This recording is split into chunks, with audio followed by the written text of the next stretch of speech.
ഈശോയുടെ കൃപയും സമാധാനവും അനുഗ്രഹവും ഇന്നും എന്നും ദൈവത്തിന്റെ മക്കളുടെ കൂടെ ഉണ്ടായിരിക്കട്ടെ.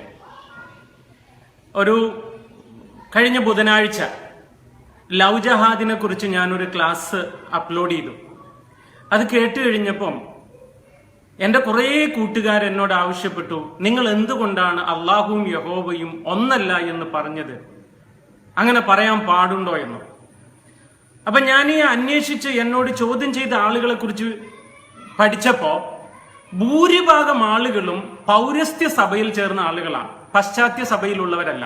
പൗരസ്ത്യ സഭ എന്ന് ഉദ്ദേശിച്ചാൽ ഈ കാൽവിയൻ സമൂഹത്തിൽ ഇരുന്ന് വന്ന സിറോ മലബാർ, അതുപോലെ മലങ്കര, ഇല്ലെങ്കിൽ യാക്കോബൈറ്റ്സ്, ഓർത്തഡോക്സ്, ഇങ്ങനെ ഈ പൗരസ്ത്യ അല്ലെങ്കിൽ ഈ സിറിയൻ ബാക്ക്ഗ്രൗണ്ട് ഉള്ള സഭകളിൽപ്പെട്ട ക്രിസ്ത്യാനികളാണ് കൂടുതലും ഈ ചോദ്യം എന്നോട് ഉന്നയിച്ചത്. പഴയ നിയമത്തിൽ പറയുന്ന യഹോവ തന്നെയല്ലേ നമ്മൾ വിശ്വസിക്കുന്ന അല്ലെങ്കിൽ മുസ്ലിമീങ്ങൾ വിശ്വസിക്കുന്ന അല്ലാഹ്? അപ്പൊ അതിന് മറുപടി പറയണമെന്ന് പരിശുദ്ധാത്മാവ് ശക്തമായി പ്രേരിപ്പിച്ചത് കൊണ്ട് ഞാനൊന്ന് ഈ ടോക്കൊന്ന് ഒരു സെൽഫി റെക്കോർഡ് ചെയ്യാൻ ആഗ്രഹിച്ചു. ദൈവത്തിന്റെ പഴയ നിയമത്തിലുള്ള പേരെന്താ? ഹീബ്രു ഭാഷയിൽ ദൈവത്തിന് നൽകിയിരിക്കുന്ന പേര് എലോഹിം എന്നൊരു വാക്കാണ്. എലോഹിം എന്ന് പറഞ്ഞാൽ സൃഷ്ടാവ്, ക്രിയേറ്റർ എന്നർത്ഥം. അതിന്റെ ഷോർട്ട് ഫോം ആയിട്ട് ഏൽ എന്ന് ഉപയോഗിക്കാറുണ്ട്. ഉദാഹരണത്തിന് ഏൽ ഷഡായ്, ഏൽ ഷമ്മ, ഏൽ റോഹ, ഏൽ റാഫ, ഏൽ റോയ്, ഏൽ. അരമായിക് ഭാഷയിൽ ദൈവത്തിന് ഉപയോഗിച്ച പേര് ഏലി എന്നാണ്. ഈശോ കുരിശിൽ നിന്ന് വിളിക്കുന്ന വാക്ക് നിങ്ങൾക്കറിയാം, ഏലി ഏലി ലമാ സബക്താനി. ഈ ഏലിയെ പലപ്പോഴും സിറിയൻ അരമായിക്കുകാർ ആലാഹ എന്ന് വിളിച്ചത് നമുക്കറിയാം. ഖദ്ദീഷ താലാഹ, ഖദ്ദീഷ തൈസോന്ന അല്ലേ ദൈവം പരിശുദ്ധനാണെന്ന് പറയുന്ന ഈ ആലാഹ എന്നത്. ഈ ആലാഹയാണ് അള്ളയായി മാറിയത് എന്നാണ് ജനങ്ങൾ തെറ്റിദ്ധരിക്കുന്നത്. എന്നാൽ അവിടെയാണ് നമ്മൾ വിശ്വാസത്തിൽ ഒരു തിരിച്ചറിവുണ്ടാകേണ്ടത്. അറബിയിൽ ദൈവത്തിന്റെ പേര് ഇലാഹ് എന്നാണ്. ശ്രദ്ധിച്ച് കേൾക്കണേ. ഹീബ്രുവിൽ എലോഹിം എന്നും അരമായിക്കിൽ ഏലി എന്നും അറബിയിൽ ഇലാഹ് എന്നുമാണ്. ഇലാഹ് നിങ്ങൾ കേട്ടിട്ടുണ്ടാകും. ഇപ്പോ ഈ ഷാക്കിർ നായക്ക് പരസ്യമായിട്ട് ഇസ്ലാമിലേക്ക് ആളുകളെ ചേർത്തുന്ന ചില വീഡിയോകൾ നിങ്ങൾ കണ്ടിട്ടുണ്ടല്ലോ യൂട്യൂബില്. അതിൽ അദ്ദേഹം വിശ്വാസ പ്രമാണം ചൊല്ലിക്കൊടുക്കുന്നത് കേട്ടിട്ടുണ്ടോ? അഷ്ഹദു അല്ലാ ഇലാഹ ഇല്ലല്ലാഹ് വ അഷ്ഹദു അന്ന മുഹമ്മദർ റസൂലുള്ളാഹ്. ഈ അഷ്ഹദു, ഞാൻ ഹൃദയത്തിൽ വിശ്വസിച്ച് അധരം കൊണ്ട് ഏറ്റു പറയുന്നു, അൻ, നിശ്ചയമായും, ലാ ഇലാഹ, ഒരു ദൈവവുമില്ല, ആരാധനക്കർഹനായ ഒരുത്തനുമില്ല, ഇല്ലല്ലാ, അല്ല ഒഴികെ വേറൊരു ദൈവമില്ല എന്ന് ഞാൻ വിശ്വസിക്കുന്നു. ഇവിടെ ഇലാഹ് എന്നൊരു വാക്കുണ്ട്, അല്ലാഹ് എന്ന വാക്കുണ്ട്. അപ്പൊ ഇലാഹില്ല, ദൈവമില്ല, ദൈവങ്ങളില്ല, ഒന്നുമില്ല, ഒറ്റൊരാള് അല്ല മാത്രം എന്നാണ് ഈ വാക്കിന്റെ അർത്ഥം. ഇതുണ്ടായത് എങ്ങനെയാന്ന് പറയാം. നിങ്ങളെ ഞാനിപ്പോ ഇടുന്ന ഈ സ്ക്രീൻഷോട്ട് ഒന്ന് കണ്ടേക്കണം.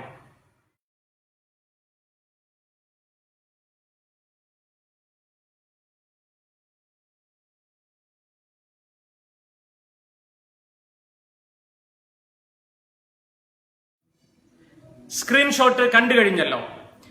ഈ ഇസ്ലാം ഉണ്ടാകുന്നതിന്റെ മുമ്പ്, അതായത് മുഹമ്മദ് നബി പ്രവാചകത്വം ലഭിക്കുന്നതിന്റെ മുമ്പും അള്ളാഹ് എന്ന പേര് അറബിയിൽ ഉണ്ടായിരുന്നു. അതുകൊണ്ടാണല്ലോ മുഹമ്മദ് നബിയുടെ ബാപ്പയുടെ പേര് പോലും അബ്ദുള്ള എന്നാണ്, അള്ളാന്റെ അടിമ എന്നാണ്. അദ്ദേഹം ജനിച്ച അറബിയിലെ ഒരു സമൂഹത്തിന്റെ പേരാണ് ഖുറൈശികൾ എന്ന്. ഖുറൈശികൾ എന്ന് പറയുന്ന അറബികളുടെ ദേവാലയമായിരുന്ന അന്നത്തെ മക്കയില്, അതായത് ഇന്നത്തെ ആ കഅബയില് 360ഓളം വിഗ്രഹങ്ങൾ ഉണ്ടായിരുന്നു. ഒരു ദൈവമല്ല, രണ്ട് ദൈവം, 360 വിഗ്രഹങ്ങൾ. അതിലേറ്റവും പ്രധാനപ്പെട്ട ചില വിഗ്രഹത്തിന്റെ ദൈവത്തിന്റെ പേരൊക്കെ ഖുറാനിൽ പോലും പറഞ്ഞിട്ടുണ്ട്. അല്ലാത്ത, അൽ ഉനാസ, അൽ മസ്സ, ഇങ്ങനെ കുറെ ദൈവങ്ങൾ ഉണ്ടായിരുന്നു. ഈ ദൈവങ്ങളിൽ ഏറ്റവും ചീഫായ അല്ലാത്ത എന്ന ഒരു ദേവത ഉണ്ടായിരുന്നു. ആളുടെ മക്കളാ ബാക്കിയുള്ളതെല്ലാം എന്നൊക്കെ ചരിത്രങ്ങളിൽ പഠിച്ചാൽ കാണാൻ പറ്റും നിങ്ങൾക്ക്. ഈ അല്ലാത്ത എന്ന അറബിയിൽ എഴുതുന്ന അലിഫ് ലാം, ലാം ദീർഘമിട്ടിട്ട് പിന്നെ തായാണ് അവസാനം വരുന്നത്. ഇന്ന് അല്ലാഹ് എന്ന് എഴുതുന്നത് അത് തന്നെ, അലിഫ് ലാം ലാം പിന്നെ ഹായാണ് അവസാനം. ആക്ച്വലി അതിന്റെ മേളിൽ 2 കുത്തുണ്ട്, തായാണ്, അല്ലാത്ത. ശ്രദ്ധിച്ച് കേൾക്കണം നിങ്ങള്. ഈ മുഹമ്മദ് നബി യഹൂദരെയും ക്രിസ്ത്യാനികളെയും കുറിച്ച് പഠിച്ച് ഏകദൈവത്തിൽ ഭയങ്കര ഇഷ്ടം വന്നു കഴിഞ്ഞപ്പോ, അദ്ദേഹത്തിന് അതിനോടുള്ള താല്പര്യം മൂത്തു കഴിഞ്ഞപ്പോ, വേറെ ഒരു സമൂഹത്തിലുണ്ടായും പ്രവാചകന്മാർ അക്സെപ്റ്റ് ചെയ്യാൻ പറ്റില്ല, അറബിയിൽ നിന്ന് തന്നെ വേണമെന്ന ഈഗോയിസം അറബിയിൽ ഉണ്ടായപ്പോ അദ്ദേഹം വന്ന് ഈ കൺക്വയറിംഗ് ചെയ്ത് മദീനയിൽ നിന്ന് തിരിച്ചു വന്ന് ഈ കാബ പിടിച്ചെടുക്കുന്ന കാലത്ത് സകല വിഗ്രഹങ്ങളെയും തച്ചുടച്ചിട്ട് വിരല് സ്വർഗത്തിലേക്ക് ചൂണ്ടിപ്പിടിച്ച് അദ്ദേഹം പറഞ്ഞത്രേ, ലാ ഇലാഹ, ഒരൊറ്റ ദൈവവും ഇല്ലടാ, ഇല്ലല്ലാഥ, അല്ലാത്ത അല്ലാതെ എന്ന്. അത് ഹുബാലാണെന്നും അല്ലെങ്കിൽ അതൊരു മൂൺദേവതയാണെന്നും ഒക്കെ പല ചരിത്ര പണ്ഡിതന്മാരും പറഞ്ഞു വെച്ചത് കാണാം. ഒരുപക്ഷെ അതുകൊണ്ടായിരിക്കാം ഈ ക്രസന്റ് മൂണിന് ഇത്ര അധികം സ്ഥാനം മസ്ജിദുകളുടെ മുകളിൽ വന്നത് എന്നും സംശയിക്കേണ്ടിയിരിക്കുന്നു. ചരിത്രത്തിൽ അത് പിന്നീട് ഓട്ടോമൻസിന്റെ കാലത്തിലാണ് ഇത് മസ്ജിദിൽ കയറി പിടിച്ചതെന്ന് നമുക്കറിയാം. എങ്കിലും എന്തുകൊണ്ട് എന്നൊരു ചോദ്യമുണ്ട്.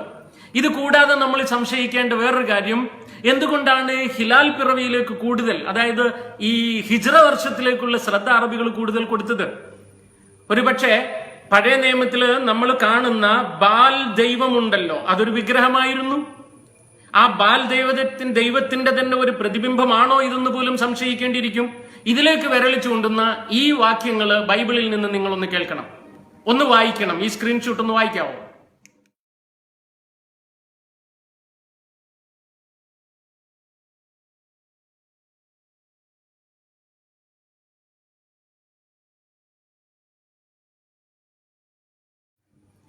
അടുത്തതും നിങ്ങൾ അറിയേണ്ട ചില കാര്യങ്ങളുണ്ട്. ദൈവത്തിന്റെ അഡ്രസ്സ് വെളിപ്പെടുത്തി കൊടുക്കുന്നുണ്ട് മോശയ്ക്ക്. അപ്പൊ പറഞ്ഞത്, ഞാൻ നിങ്ങളുടെ പൂർവ്വപിതാക്കന്മാരായ അബ്രഹത്തിന്റെയും ഇസ്ഹാക്കിന്റെയും യാക്കോബിന്റെയും ദൈവമെന്ന. അവിടെ എന്താ ഇസ്മായിലിനെ കാണാനില്ല? നിങ്ങൾ എന്തുകൊണ്ടത് രണ്ടാമത് ചിന്തിച്ചിട്ടില്ല? എനിക്ക് ഇത്ര മാത്രമേ എന്റെ സകല ക്രിസ്തീയ വിശ്വാസികളോടും പറയാനുള്ളൂ. അല്ലാഹ് എന്നത് അറബിയിൽ ഉണ്ടായിരുന്ന ഒരു വിഗ്രഹത്തിന്റെ പേര് യഹോവയ്ക്ക് നൽകാൻ വേണ്ടി മുഹമ്മദ് ശ്രമിച്ച ഒരു വാക്കാണ്. ആ വാക്ക് നമ്മൾ ഉപയോഗിക്കുന്നത് ശരിയല്ല. നമുക്ക് ദൈവം വെളിപ്പെടുത്തി തന്ന ഒരു നാമമുണ്ട്, യഹോവ. ആ യഹോവ രക്ഷകനെ അയച്ചപ്പോ രക്ഷകന് യഹോവ നൽകിയ ഒരു പേരുണ്ട്, യാഹ്ശുവ, ദൈവം രക്ഷിക്കുന്നു. അത് ക്രിസ്തുവിന്റെ പേരാണ്. ഞാൻ എന്റെ ആദ്യത്തെ മോൾക്ക് പേരിട്ടപ്പോ, മോൾക്ക് ഇപ്പോൾ 10 വയസ്സായി, മോള് ജനിച്ച് പേരിട്ട് കഴിഞ്ഞപ്പോ ഞാൻ സെലക്ട് ചെയ്ത പേരാണ് Abi Yah. Yahweh is my father. Abi എന്റെ daddy, Yah Yahweh. So Yahweh is my father. നമ്മളെ സംബന്ധിച്ചിടത്തോളം ദൈവം ഏകനാണ്. ഏകത്വത്തിൽ ത്രിത്വത്തെ കുറിച്ചുള്ള ക്ലാസ് പിന്നീട് ഞാൻ പഠിപ്പിക്കും. ആ ഏകനായ ദൈവം യഹോവയാണ്. വേറെ ഒരു പേരും ഈ യഹോവയ്ക്ക് ദയവ് ചെയ്ത് നൽകരുത്. സർവശക്തനായ ദൈവത്തിന്റെ കൃപയും സമാധാനവും അനുഗ്രഹവും ഇന്നും എന്നും നിങ്ങൾക്കുണ്ടായിരിക്കട്ടെ. ആമേൻ.